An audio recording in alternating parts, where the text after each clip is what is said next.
നിജ food കോർട്ടിൻ്റെ എല്ലാ വ്യൂവേഴ്സിനും സ്വാഗതം. ഇന്ന് ഞാൻ പാവയ്ക്ക ഉപയോഗിച്ചൊരു ഫ്രൈ ആണ് റെഡിയാക്കി എടുക്കുന്നത്. നമുക്ക് പാവയ്ക്ക ഫ്രൈ ഉണ്ടാക്കാൻ ആവശ്യമുള്ള സാധനങ്ങൾ എന്തൊക്കെയെന്ന് നോക്കാം.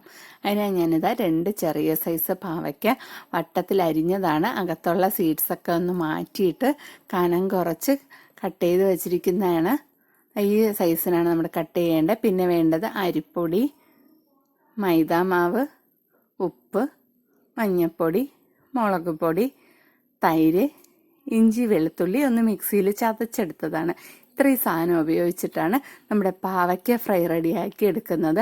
അടുത്തതായി നമുക്ക് ഈ പാവയ്ക്കയിലോട്ട് ഈ തൈരും ഉപ്പും കൂടി ഒന്ന് മിക്സ് ചെയ്തെടുക്കാം. ഇതിലേക്ക് വേണ്ടിയിട്ട് ഞാൻ 1 സ്പൂൺ ഉപ്പാണ് ഇതിലേക്ക് ചേർക്കുന്നത്.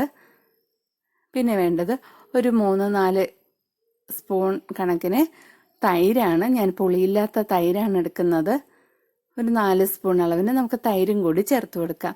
എന്നിട്ട് ഇതൊന്ന് നന്നായിട്ട് മിക്സ് ചെയ്തിട്ട് 1 മണിക്കൂർ ടു അരമണിക്കൂർ നമുക്കിതൊന്ന് അടച്ച് വെക്കാം.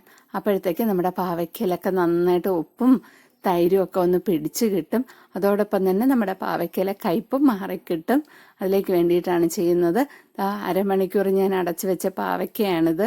ഇതിനെ നമുക്കൊന്ന് മാറ്റി വെച്ചിട്ട് ഇതിലേക്ക് ആവശ്യമായിട്ടുള്ള മാവുകൾ റെഡിയാക്കാം. ഇതിനായി ഞാനിതാ 2 സ്പൂൺ അളവിന് മൈദാ മാവാണ് ഇട്ട് കൊടുക്കുന്നത്. പിന്നെ വേണ്ടത് 1 സ്പൂൺ അളവിന് അരിപ്പൊടി. 2 സ്പൂൺ മൈദാ മാവിന് 1 സ്പൂൺ അരിപ്പൊടിയാണ് ഞാൻ എടുക്കുന്നത്. പിന്നെ വേണ്ടത് 1 സ്പൂൺ അളവിന് ഇഞ്ചി വെളുത്തുള്ളി ഒന്ന് ചതച്ചെടുത്തതാണ്. അതും കൂടെ ഇതോടൊപ്പം ചേർത്ത് കൊടുക്കാം. പിന്നെ വേണ്ടത് മുളക് പൊടിയാണ്. ഞാൻ 1 സ്പൂൺ മുളക് പൊടിയാണ്, അതായത് പിരിയ മുളകാണ് ഞാൻ എടുത്തിട്ടുള്ളത്. അതുകൊണ്ട് തന്നെ 1 സ്പൂൺ അളവിന് മുളക് പൊടിയാണ് ചേർക്കുന്നത്. അടുത്ത് വേണ്ടത് ഒരു 1/4 ടീസ്പൂൺ ടു 1/2 സ്പൂൺ അളവിന് മഞ്ഞൾപ്പൊടിയാണ്. ഇതും കൂടി ചേർത്ത് കൊടുത്ത് നമുക്കിതൊന്ന് നന്നായിട്ടൊന്ന് മിക്സ് ചെയ്തെടുക്കാം.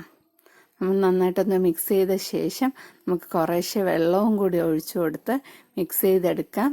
നമ്മൾ വെള്ളമൊക്കെ ഒരുമിച്ച് ഒഴിച്ചാൽ വെള്ളം ചിലപ്പോൾ കൂടിപ്പോവാൻ ചാൻസ് ഉണ്ട്. അതുകൊണ്ടാണ് കുറേശ്ശെ ഞാനിതാ വെള്ളം ഒഴിച്ചു കൊടുത്ത് ഒന്ന് മിക്സ് ചെയ്തെടുക്കുന്നത്. ഈ പരുവത്തിനൊന്ന് മിക്സ് ചെയ്തെടുത്തു. ഇനി നമുക്ക്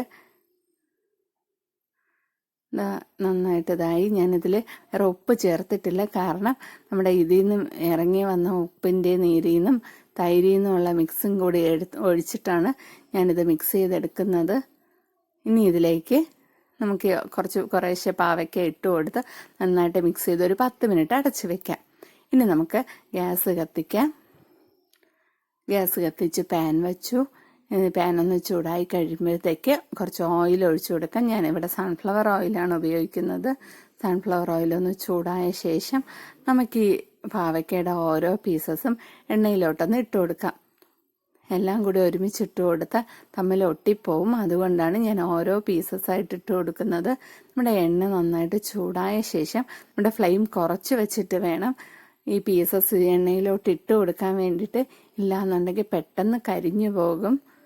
നമ്മൾ എല്ലാം ഇട്ട് കൊടുത്ത ശേഷം ഫ്ലെയിം ഒന്ന് കൂട്ടി വയ്ക്കാം. അപ്പോഴത്തേക്ക് ഒരു സൈഡ് കുക്കായി കിട്ടും. പിന്നെയും ഫ്ലെയിം കുറച്ച് വെച്ചിട്ട് നമുക്ക് പതുക്കെ ഓരോ പാവയ്ക്കയും മറിച്ചിട്ട് കൊടുക്കാം. 2 സൈഡും കുക്കായ മാത്രമേ പാവയ്ക്ക കറക്റ്റ് വേവ് കിട്ടത്തുള്ളൂ.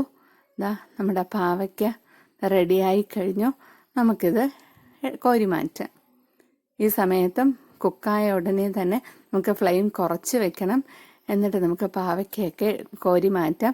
ഞാൻ 2 സ്റ്റെപ്പായിട്ടാണ് പാവയ്ക്ക വറുത്ത് കോരുന്നത്. ഒരു സ്റ്റെപ്പ്. ഇനി അടുത്ത സ്റ്റെപ്പും കൂടി ഞാനൊന്ന് ഉണ്ടാക്കിയെടുക്കാൻ പോവുകയാണ്. ഉണ്ടാക്കിയെടുത്തിട്ട് ഞാനത് സർവിങ് പ്ലേറ്റിലേക്ക് മാറ്റാം. നമ്മുടെ വളരെ ടേസ്റ്റി ആയിട്ടുള്ള പാവയ്ക്ക ഫ്രൈ റെഡി ആയിക്കഴിഞ്ഞു. എല്ലാവരും ഇത് വീട്ടിൽ ട്രൈ ചെയ്യുക. ഇഷ്ടപ്പെട്ടാൽ ലൈക്ക് ചെയ്യാനും ഷെയർ ചെയ്യാനും സബ്സ്ക്രൈബ് ചെയ്യാനും മറക്കണ്ട. നന്ദി.